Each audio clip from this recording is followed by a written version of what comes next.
The Dallas Cowboys look dangerous again, and this time it does not feel like empty noise. Last season left a mark. The record was ugly, the defense broke too often, and the whole team looked like it was stuck between old hopes and a hard reset.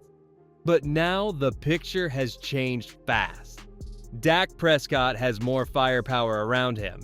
George Pickens is in the building on the franchise tag. CeeDee Lamb still gives Dallas a true star on the outside. Javonte Williams gives the offense the balance it badly needed.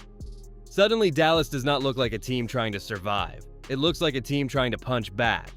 But the real twist is on defense, because that is where the Cowboys stopped pretending and started rebuilding. Christian Parker walks into a unit that needed a new voice, but he is not walking in empty-handed. Caleb Downs brings range, speed, and rare confidence as a rookie safety. Rashawn Gary adds real pressure off the edge. Quinnen Williams and Kenny Clark give Dallas a heavy inside wall. Malachi Lawrence gives them fresh juice up front. That is not a small change. That is a full identity shift. The Cowboys did not just add players, they changed the kind of problems they can create. And this is where the season gets interesting, because the offense and defense are now connected in a way Dallas did not have before. If Dak Prescott gets cleaner drives, this defense plays with leads.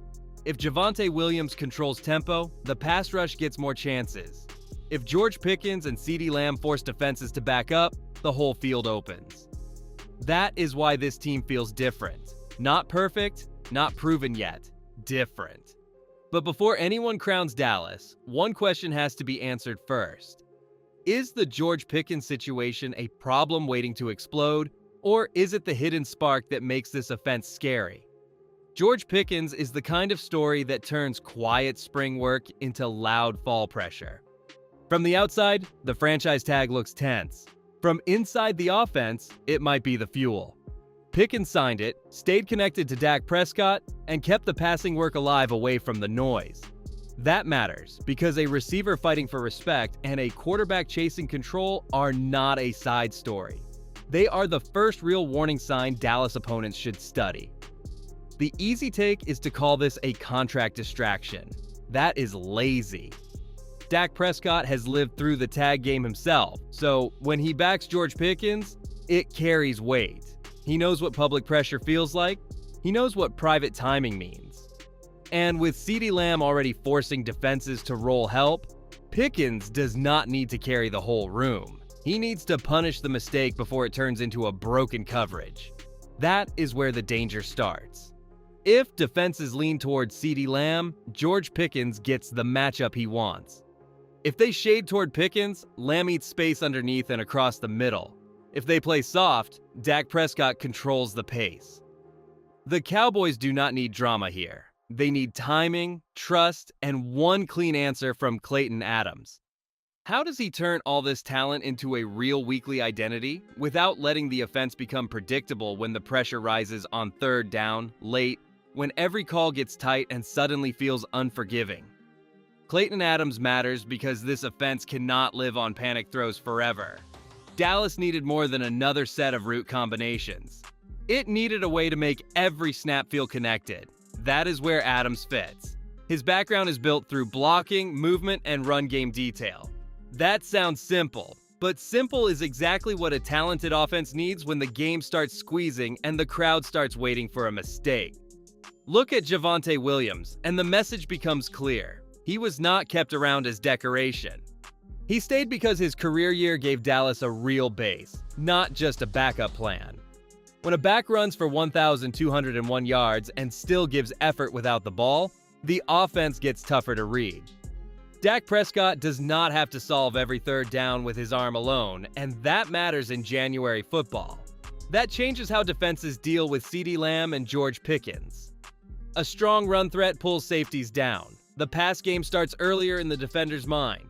Play action stops being a trick and starts becoming pressure. Brian Schottenheimer does not need Clayton Adams to chase style points. He needs him to build control. If Dallas controls tempo, the defense gets rest. If the defense gets rest, the pass rush gets teeth. And that is where Christian Parker enters the story, because this rebuilt roster needs more than energy. It needs a defense with answers, discipline, and a colder plan fast. Christian Parker is not being asked to sell hope. He is being asked to stop the bleeding. That is a different job. Dallas did not need a loud name for the headset. It needed a coach who could look at a broken defense, find the usable pieces, and stop forcing players into calls that never matched their strengths. This hire feels less like a gamble and more like an admission that the old answers were no longer strong enough. At 34, Parker becomes the youngest defensive coordinator in Cowboys history. But the important part is not his age. It is where he learned. He worked with defensive backs in Denver and Philadelphia, spent time around detail-heavy coverage systems, and now steps into a room filled with pieces that need direction. The old defense felt late too often. This one has to think faster before the ball leaves the quarterback's hand, especially against patient division quarterbacks. The key is flexibility. If Darren Bland wins outside, use it. If Malik Hooker reads well from depth, trust it. If DeMarvion Overshown brings speed, let him attack. The point is not to copy Philadelphia or rebuild Denver in different colors.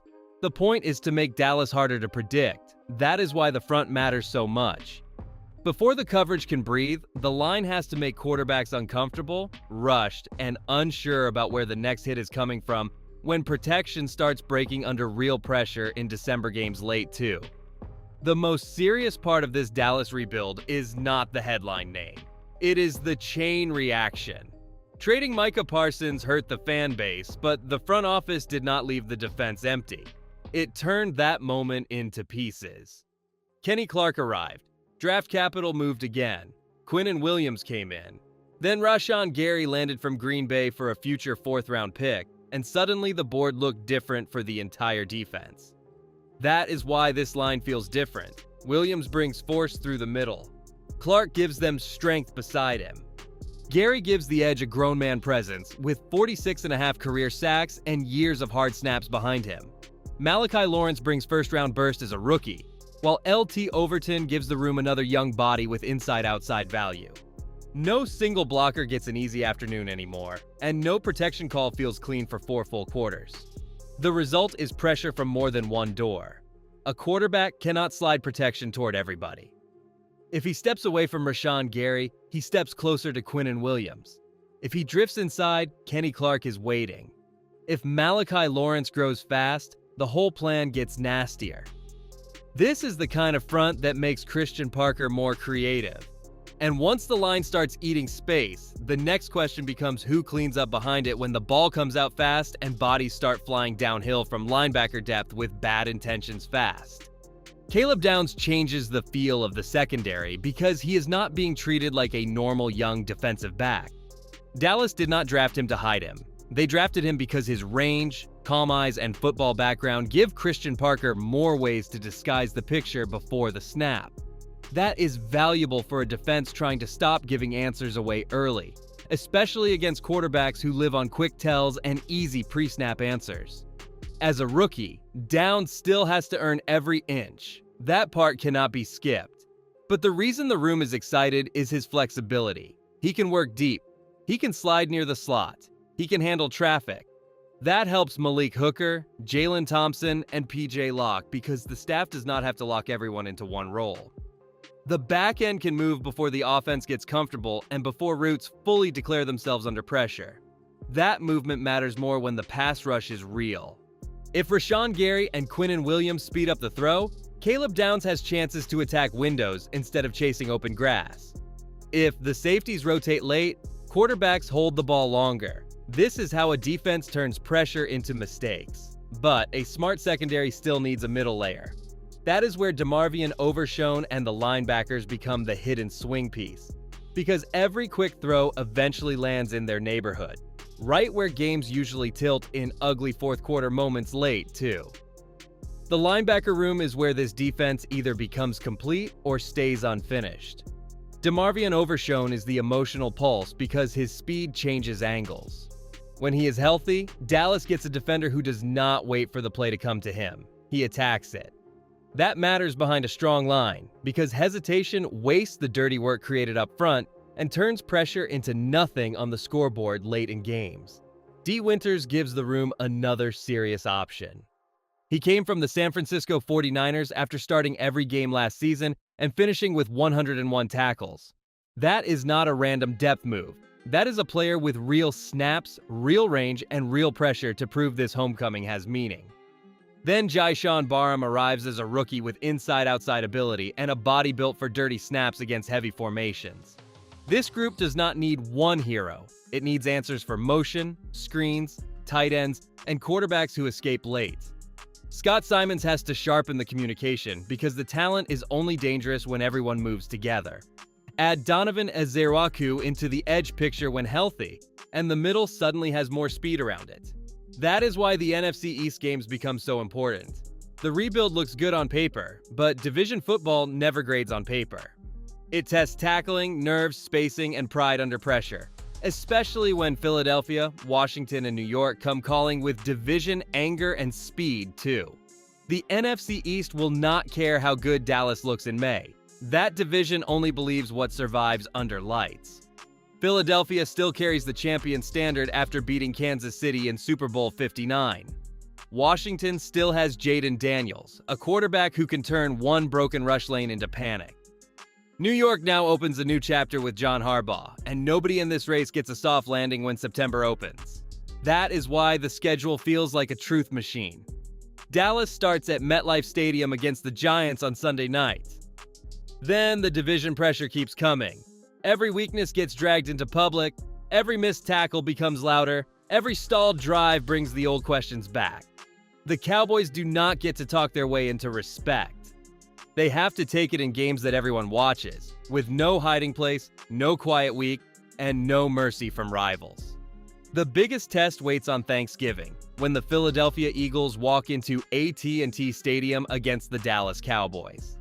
That game is not just another rivalry date. It is a measuring stick. If Dak Prescott is sharp, if George Pickens and CeeDee Lamb stretch the field, if Christian Parker gets real pressure from Rashawn Gary and Quinnen Williams, the whole division conversation changes. That is the fear. Not that Dallas is perfect. That Dallas might finally be dangerous at the right time, against the one team it has to catch before January arrives with real playoff consequences soon.